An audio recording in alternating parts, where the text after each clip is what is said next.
Godina Harargee lixaatti hojiin mala namaatiin loon diqaalomsuu waggaa 3 dura yaaliidhaaf akka eegalamedha. Ragaan waajjira qonnaa godinicharraa argame kan mul'isu. Yeroo ammaa inisheetiiviin mala namaatiin loon diqaalomsuu aanaalee godinichaa garaagaraa keessatti hojiirra oolaati jira. Hoogganaan itti aanaa waajjira qonnaa godina Harargee lixaa obbo Aliyyii Daadhii oomishaa fi oomishtummaa qonnaa dabaluudhaan jiruu fi jireenya hawaasaa fooyyessuudhaaf hojiiwwan hedduun hojjetamaa jiraachuu himanii isaan keessaa inisheetiiviin loon mala namaatiin diqaalomsuudhaaf tokko ta'uudha dubbatu.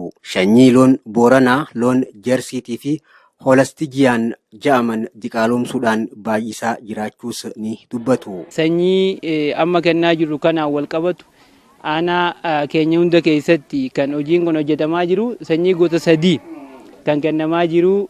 Sanyiin gosa 3 kennamu kun hundi bu'aa guddaa buusaa jira jechuun ni danda'ama.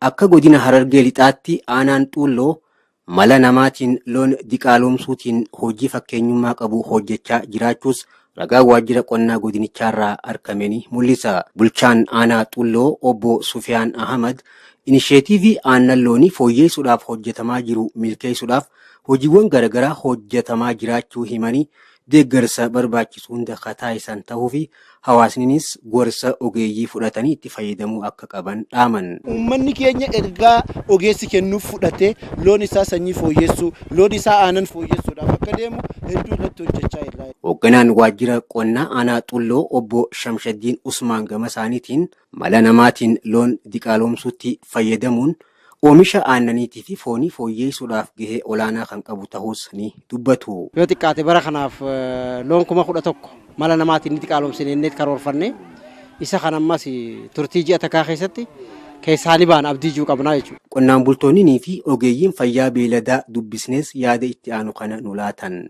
Dibicha kiyyalleen kan qabate horii faranjii firii 10 dhalee jira dibichummaan kiyya tokkichaan hogguu hawaasni gaafa sanne oomishni kun hin jiraanne jechuudha.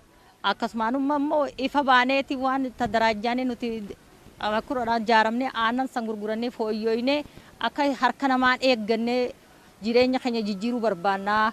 Sanyii diqaalomsuu kana gartee waan hubannoo uummata gartee di'ee misooma qonnaa keenya araddaa keenyaatii fi abbootii araddaatii fi hawaasa araddaa keenya irraa fudhanneef haala kanaaf ammaas waan duraan barre kanarratti dabalata warii sanyii diqaalomsuuf as dhufne jechuudha.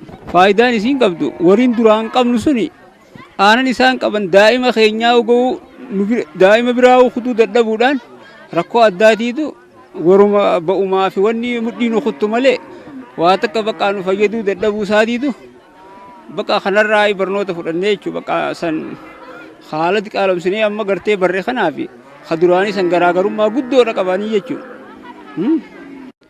Faayidaa tokkoffaa aannan baay'ee nu kenna. Ilmoon dhalus yoo maallaqa irratti deebi'es waan wayyaa waan bituuf yoo foonii deebisees foon gisee nyaachuuf faayidaa guddaa nu qaba. Sanatti agarreeti garaa kana deebinee jechuudha. Faayidaa isaa waan agarreef bu'aa tanaan jijjiiruudhaaf haala ammayyaa kana fayyadamne.